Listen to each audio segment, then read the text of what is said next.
Salut à toutes, salut à tous, bienvenue sur Dongrad, c'est Marc au micro et aujourd'hui je vais vous parler du film Tetris. Je n'avais jamais rien vu d'aussi beau.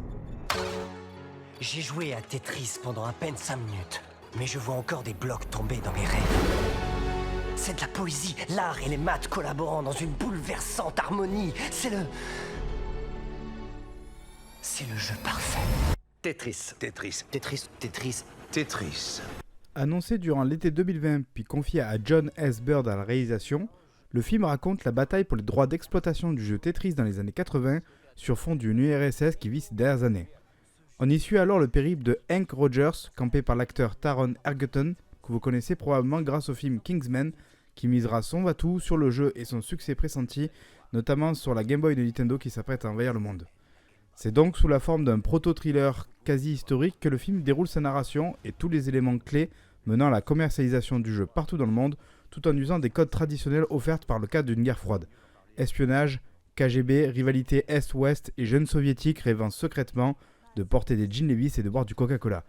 Qu'on se le dise, malgré ses 2 belles heures au compteur, Tetris est un film rythmé et agréable à suivre, offrant son lot de suspense et de rebondissements, même pour ceux qui connaissent déjà les grandes Votre lignes. jeu est fantastique. Je ferai de vous un millionnaire. Monsieur Rogers, vous avez déjà négocié avec les soviétiques? On est là pour Tetris. Вы все здесь только ради денег. Qu'est-ce qu'il a dit? Je parle pas russe. On nous avait promis à l'annonce du projet qu'on y retrouverait l'esprit d'un social network, mais il semble évident que le film se dédie principalement aux initiés et aux curieux, d'ores et déjà piqués par l'histoire du jeu vidéo, plus qu'au grand public néophyte qui peinera probablement à se sentir totalement concerné par cette histoire, certes romancée, mais cantonnée à des joutes juridiques et idéologiques parfois un peu grasses. Ainsi, plus qu'une ode au jeu Tetris et au phénomène qui en découlera, le film s'évertue surtout à nous raconter comment ce titre russe fait partie malgré lui de l'histoire du monde et des relations entre l'Est et l'Ouest. Alors vous le demandez, est-ce qu'on a aimé le film Tetris? Oui. Est-ce qu'on le recommande à tous? Pas forcément.